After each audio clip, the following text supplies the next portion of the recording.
সাথে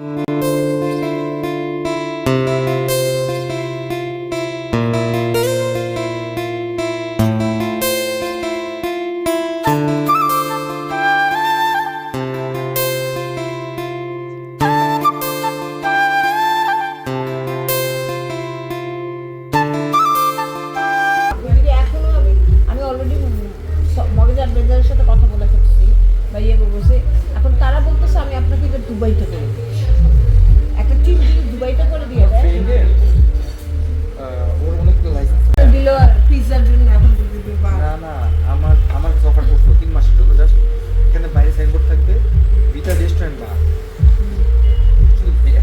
পাশে না, তুমি খাও। পড়তে মন করে এলাকার মানুষ ভাই বল সব কিছু আমরা দেখবো, রাজনীতি প্রভাব কিন্তু 3 মাস পর চলে যাবে। তো আমি আপনাকে বলতাম আজকে কি রান্না বান্না করলাম। এখানে মাছের ভর্তা করলাম, মানে শুটকির ভর্তা করলাম। অলরেডি আমি খেয়ে ফেলছি, ভর্তা করার সাথে সাথে আমি ভাত খেয়ে ফেলছি লেবু দিয়ে। আর এখানে এই তো পাবদা মাছ দিয়ে আলুর ঝোল, বাচ্চাদের জন্য একটা আলু দিয়ে 2 পিস পাবদা মাছের ঝোল করলাম। ওরা ইয়ে খায় না, দুল বা ঝিঙ্গা জাতীয় কিছু খেতে চায় না, শশিন্দা জাতীয়। তো আমরা কী রান্না করলাম আপনাদেরকে দেখাচ্ছি। তো বাচ্চাদের জন্য একটা আলু দিয়ে 2টা পাবদা মাছ রান্না করলাম। আর এখানে শুটকি ভর্তা করলাম। আর দেখেন সুভা ভর্তা দিয়ে পানি দিয়ে খাচ্ছে ভাত। কেমন মজা! ও ভর্তা হলেই এভাবে পানি দিয়ে ভাত খায়। দেখেন গুলোর কাছে গিয়েছো কেন? দিব এখান থেকে ঝোল দিব, মাছ দিব। আর এই যে সিদ্ধ ছোলা ছিল, একটু লবণ দিয়ে ভেজে নিলাম। মুড়ির সাথে খাবো না, এগুলা খালি খাবো। সুগার এই ছোলাটা খুব পছন্দ। সিদ্ধ ছিল ঘরে, আমি একটু লবণ দিয়ে এভাবে এই যে দেখেন জাস্ট তেলে নিয়েছি চুলার মধ্যে।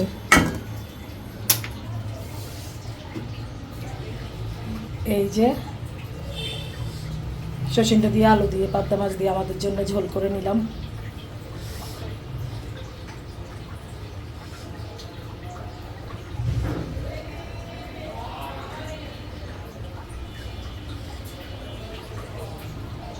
আসসালামু আলাইকুম, সবাইকে জুমা মোবারক। কেমন আছেন সবাই? আই হোপ ভালো আছেন। তো আজকে ব্লগটা শুরু করলাম। এই তো সবাইকে জুমা মোবারক।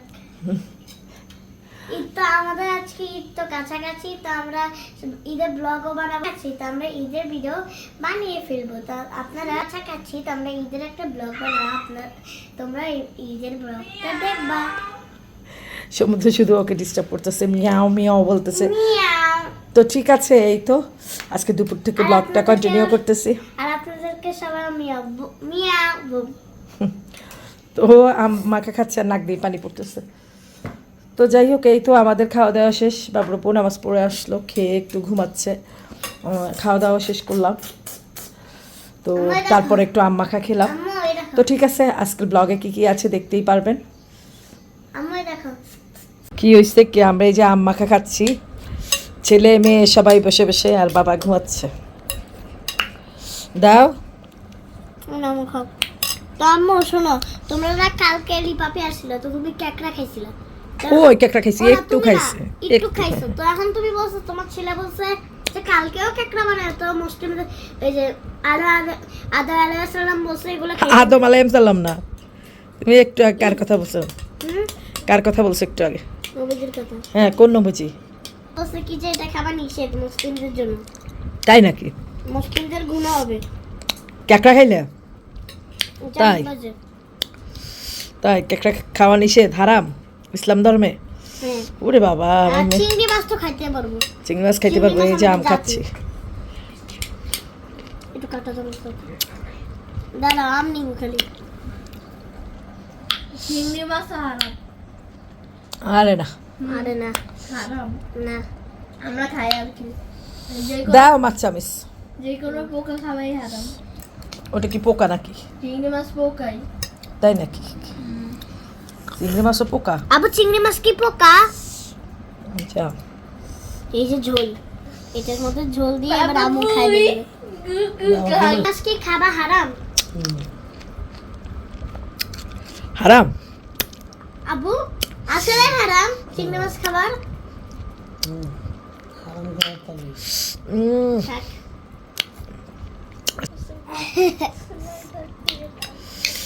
তুমি তো খাও না, না খাবো না।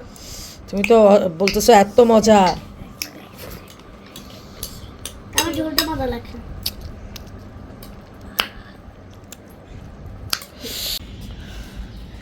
এই তো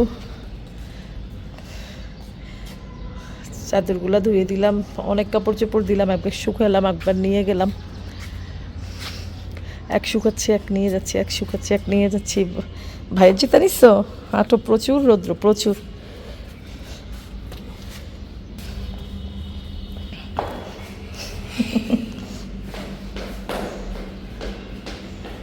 মাশাআল্লাহ। সমুদ্র জুতা রৌদ্র দেওয়া হলো আজকে, অনেক কাপড় চোপড় শুকাইতেছি নিতেছি, শুকাইতেছি নিতেছি। মাকে জুতো দাও, এটা রেখে আসো আগে, পারবা দুটো একসাথে নিতে?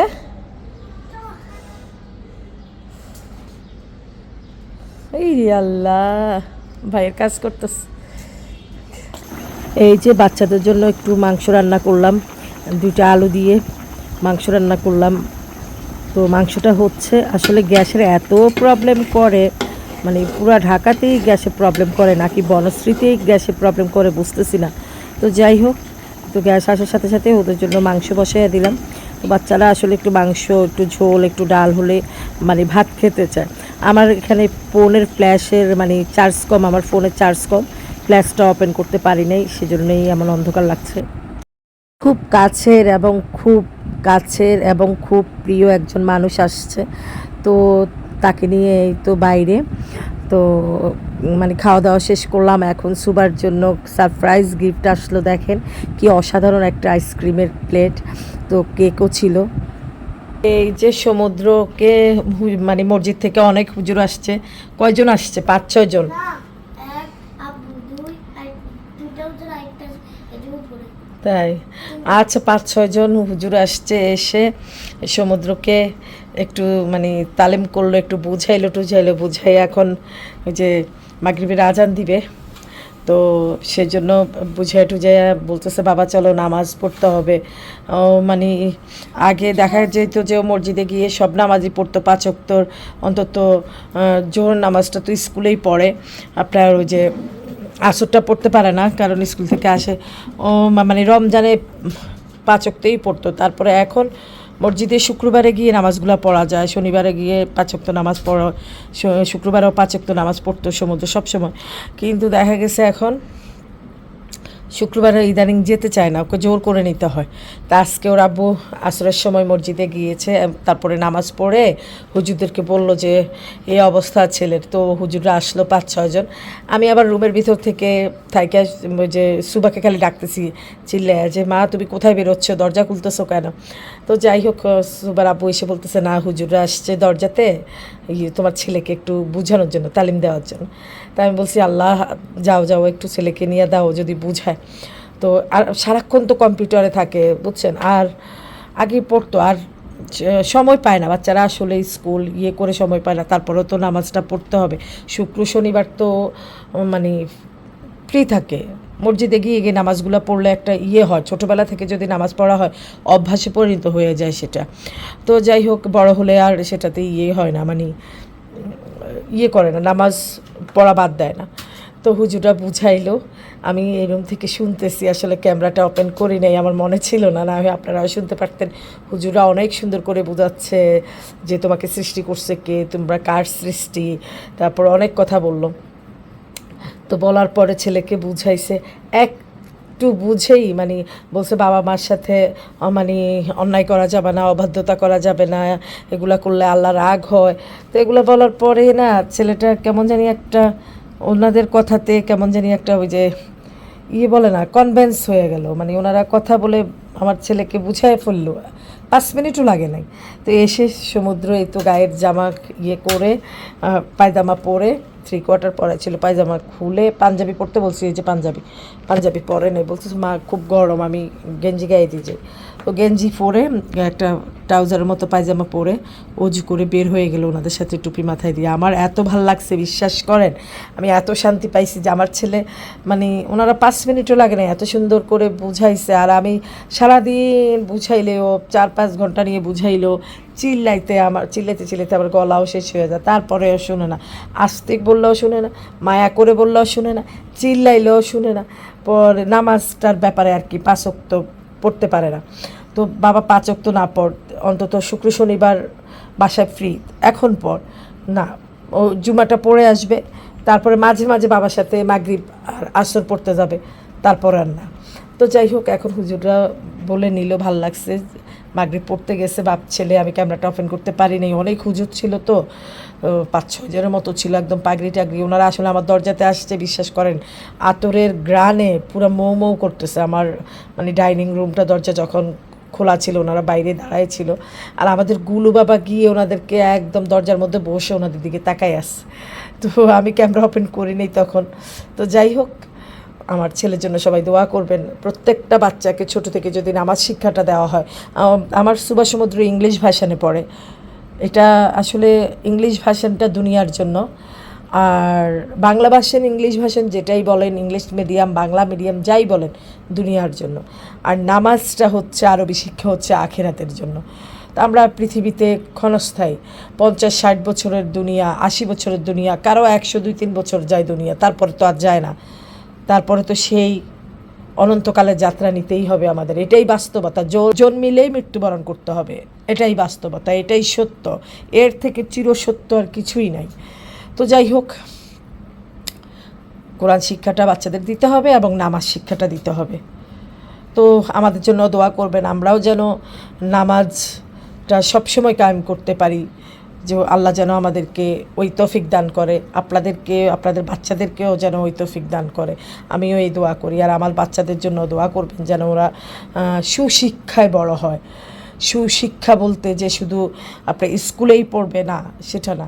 সুশিক্ষা হচ্ছে মুরব্বীদের সম্মান দেওয়া, ছোটদের স্নেহ করা, মা বাবার কথা মেনে চলা।